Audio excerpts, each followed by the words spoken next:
Bueno, ya ocurrió que la magistratura ex agregada comercial de Chile en Nueva York, Fernanda Cordero, ya renunció, pero estas cosas sirven de una gran oportunidad para profundizar con la gente que entiende qué es lo que ocurrió aquí. Porque cuando yo le señalé antes que parte de toda la diferencia que se hace en este caso es que fueron los propios partidos de gobierno, con todo el cuidado que deben tener para no hacerle daño a su gobierno, pero hacer la crítica de fondo para generar un cambio político. Y esto tiene que ver con el acceso al sector público, a los empleos públicos, que es lo importante porque se va a ir todos los periodistas presentes, todos los gobiernos, todos los políticos, vamos a cambiar de generación y el Estado debiera seguir, salvo que pase algo muy raro en el planeta, digamos. Este Estado va a seguir. Y las normas y las leyes tienen que hacerse cargo de ir mejorando. Así es que tiene que ver con algo institucional. Y para eso hemos invitado a Luis Cordero, que es abogado, experto en Derecho Público, profesor de la Universidad de Chile y director de Espacio Público. Luis Cordero, gracias por estar aquí. Las personas pasan, pero las instituciones quedan. Y va a seguir habiendo agregado comercial por muchos y muchos años, ¿eh? Entonces es interesante despejar el tema de Fernanda Bachelet y entrar en el fondo. ¿Cómo lo viste tú esto desde el principio? A ver, fue una coyuntura bien particular. Esta semana, la semana pasada, los 4 principales centros de estudios del país, Libertad y Desarrollo, el Centro de Estudios Públicos, Chile 21 y Espacio Público, después de varios meses de trabajo, trabajamos en la elaboración de 2 informes apuntando a reforma y modernización del Estado. Uno, los temas de transparencia y gestión de la información, y el segundo, en materia de empleo público. Una discusión que viene durante muchísimos años. Yo te voy a hacer un par de resumen. Si uno mira la estructura del Estado chileno, desde el retorno a la democracia, el Estado chileno más o menos ha duplicado su número de funcionarios. Para el PIB que Chile tiene un tamaño de Estado todavía que tiene un cierto margen de crecimiento, pero los sustantivos, ¿cómo ha crecido, no? Lo segundo, ¿sobre qué ha crecido? Nosotros hemos crecido fundamentalmente sobre la base de empleos precarios, que es las denominadas contratas, y las plantas se han ido disminuyendo. De hecho, es un error decir que en Chile los funcionarios públicos tienen inamovilidad.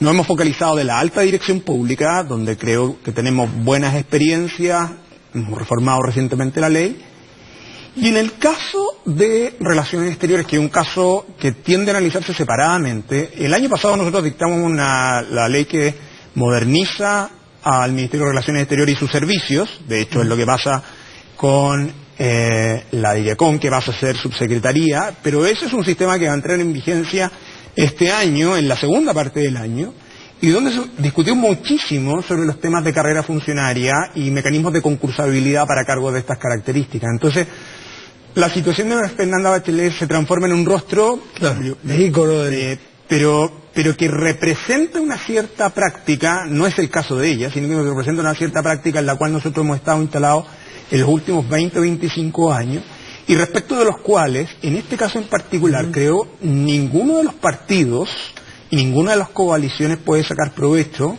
porque hoy o antes pasaron exactamente lo mismo, ¿no? Lo que pasa es que hoy día nosotros tenemos cierta conciencia, hay muchísima evidencia de que ese conjunto de cargos y de empleos son demasiado estratégicos para el país y para el bienestar de los chilenos, de modo que no es trivial la forma y modo en que se accede a ellos, ni las personas que lo ejercen. Hay tal discreción, como se ha dicho, que el presidente tiene la discrecionalidad de nombrarlo. Ahora, discreción no significa que yo puedo elegir al que yo quiero, sino que me imagino que la discreción es dentro de ciertos marcos. Yo no puedo favorecer a un amigo, y aquí lo que la crítica fue que es la hija de un ex socio de un amigo suyo, entonces parece que fue una discreción abusiva, eso es lo que se acusa. Sí, lo que pasa es que yo creo que sobre eso hay que hacer algunas distinciones, ¿no? Aquellos cargos que son de discrecionalidad efectiva del presidente de la República, lo que suele pasar con los ministros de Estado, lo que pasa con los subsecretarios, los secretarios regionales ministeriales. El presidente más o menos tiene poder de nombramiento de alrededor de 900 funcionarios, esto es bien importante. Agua abajo, uno puede llegar a cerca de 3.900 en total, porque uno suma además aquellos cargos que son designados por alta dirección pública. Tienen mecanismos de concursabilidad, pero igualmente tienen designación presidencial. Pero los 900 son 5 concursos. 5 concursos, pero son cargos de libertad de nombramiento y remoción.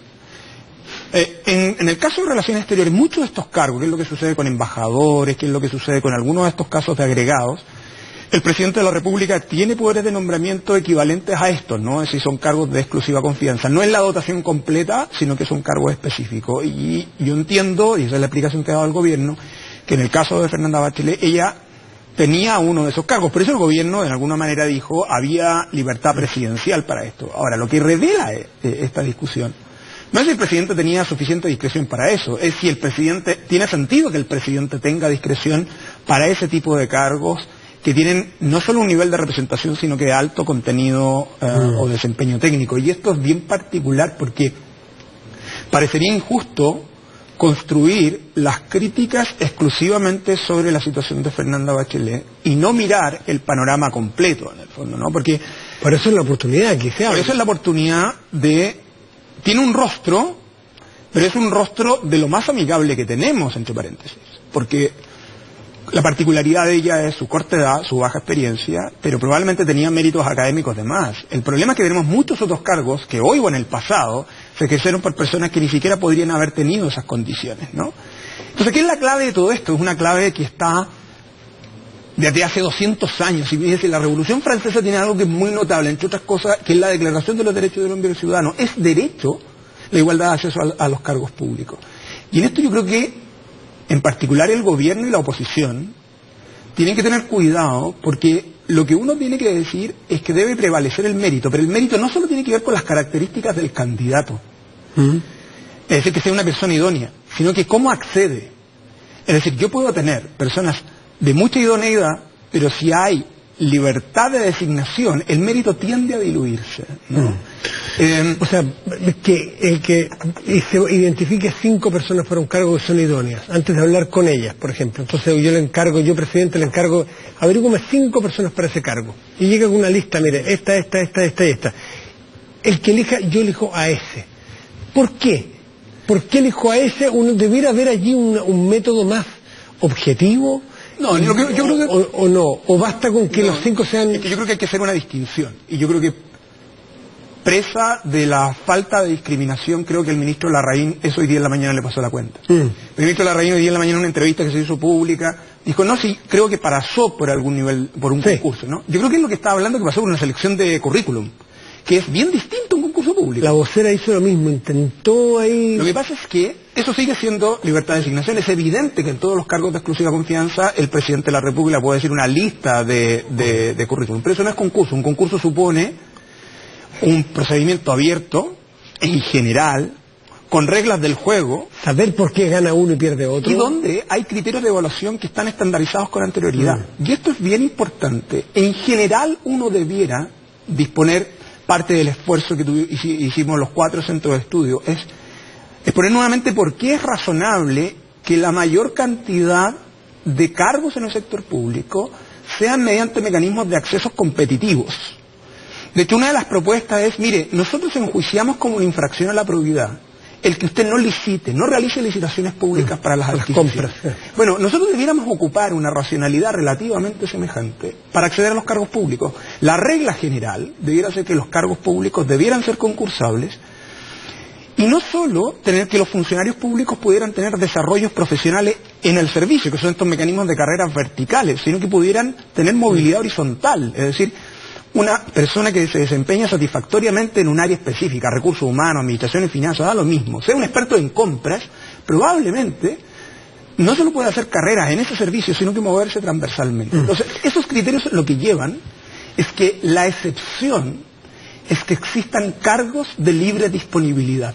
¿Y hasta dónde debiera ser, Luis Cordero, esa excepción? Porque uno entiende que para los ministros no vamos a hacer concurso, porque ahí tiene que haber confianza personal. Los embajadores capaz que también, pero tenemos una excepción en este mismo gobierno donde esa discrecionalidad tuvo un parelé ciudadano, político, que fue el presidente de la República nombrando a su hermano. Sí. Entendió que se había equivocado, echó pie atrás, el nombramiento no se llevó a cabo. ¿Dónde debiera estar el límite? ¿Dónde está en la discrecionalidad del presidente o la presidenta y dónde debiera entrar un concurso objetivo? Yo creo que la plena discrecionalidad del presidente debiera estar en el caso de los ministros de Estado. Y listo. Y yo creo que listo. Para es que lo que pasa es que aguas abajo es bien importante. Analicemos la situación brevemente de un subsecretario. ¿Qué es un subsecretario? Un subsecretario es un error creer que es un ministro chico. Es un jefe de servicio. Es un jefe de servicio. Es el que está a cargo de la administración del servicio, el que administra el personal, el que está a cargo de las compras. De hecho, en la propuesta original que de hecho trabajó en su oportunidad el Centro de Estudios Públicos y la convocatoria que hizo a los temas de modernización, una de las propuestas es que los subsecretarios sean generados por mecanismos de alta dirección pública, que fíjate que la particularidad que tienen es que trata de conjugar concursabilidad con selección final. O sea, lo que tú tratas de sacar es acotar la discreción política, no eliminarla, que esto es bien importante, no es eliminarla, es acotar la discreción política, pero dejar en un número de elegibles que en mecanismos de concursabilidad y oposición el presidente o la autoridad destinada al efecto pueda decidir, ¿no? Luis Cordero, tú que me imagino has estudiado legislación comparada o realidad de distintos países, para hacer peras con peras, cuando cambia un gobierno en Chile, ¿cuántas personas se van y cuántas personas llegan? O sea, ¿cuántos cargos, cuántas sillas quedan vacías y hay que llenar en el nuevo gobierno? ¿Y cuántas son en un estado que a tu juicio un país que lo haga idealmente? No, lo que pasa es que yo creo que habría que hacer que sean comparables en el nivel de habría que hacer dos distinciones. ¿De cuántos cargos el presidente puede inevitablemente nombrar? Digando, o sea, sin rendirle cuenta a nadie, yo creo que son aproximadamente 900 cargos.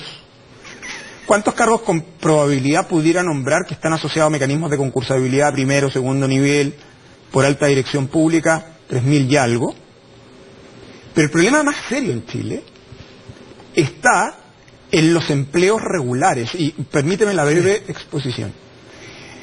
Nosotros tenemos, la manera en que ha crecido el sector público chileno es mediante glosas presupuestarias que han hecho crecer los empleos a contrata, que son empleos transitorios hasta el 31 de diciembre. En Chile eso hoy día representa el 70% de los empleos del gobierno central. No estamos abordando ni cifras de gobierno regional y de municipalidad donde las cifras se disparan. Ese 70% representa aproximadamente 200.000 personas. ¿Ok? Entonces uno podría decir, sí, es evidente que ninguna nueva administración que llegue puede remover a 200.000 funcionarios. Que a la escoba, que a céfalo, todo. Y entonces es cierto que los niveles de rotación en ese universo son relativamente acotados, pero potencialmente podría ser.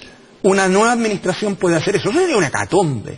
Parte de la discusión que nosotros tenemos hoy día de remoción de ese tipo de cargos es que tanto la Contraloría como los tribunales vienen diciendo, oiga, usted no tiene plena libertad ahí.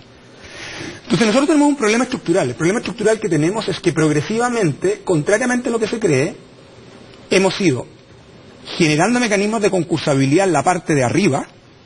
En los 3.000. En los 3.000, en los 2.900 más o menos, porque ¿sí? los otros son de libre designación. Y luego tenemos una masa que puede llegar a 200.000, que son de designación directa y que están en una situación extremadamente precaria.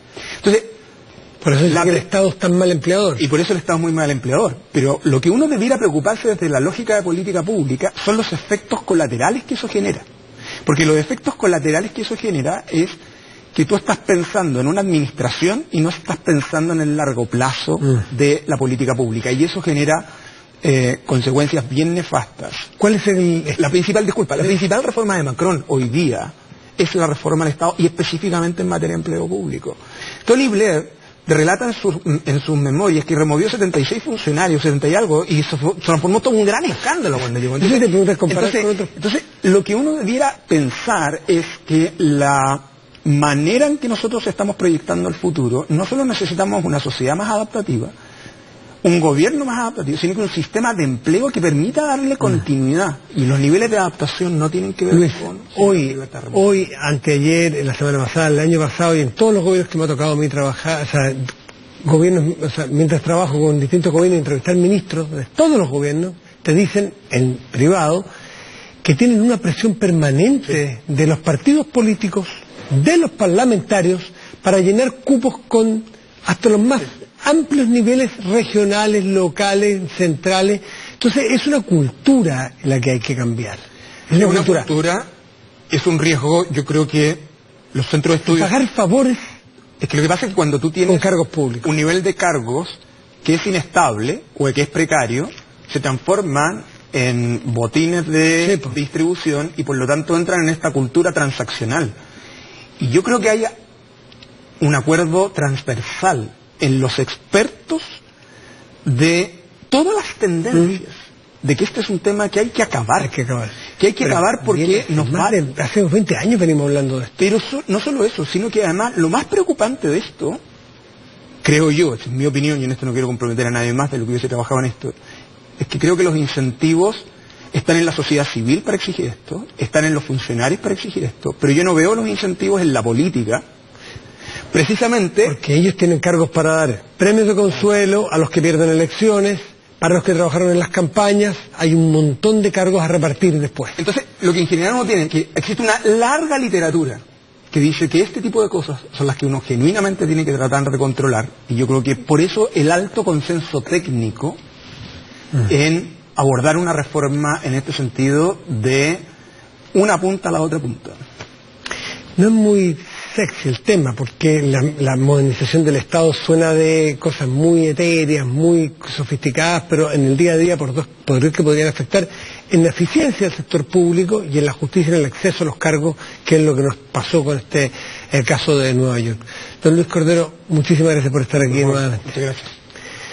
¿Crees que la designación de la agregada comercial en el extranjero en general debería ser por concursos de alta dirección pública? Hasta ahora el 93% cree que sí, el 7% que no. Hacemos una pausa y volvemos a hablar con un súper experto del tema de Venezuela. Este jueves es un día crucial en este país. Pausa y volvemos.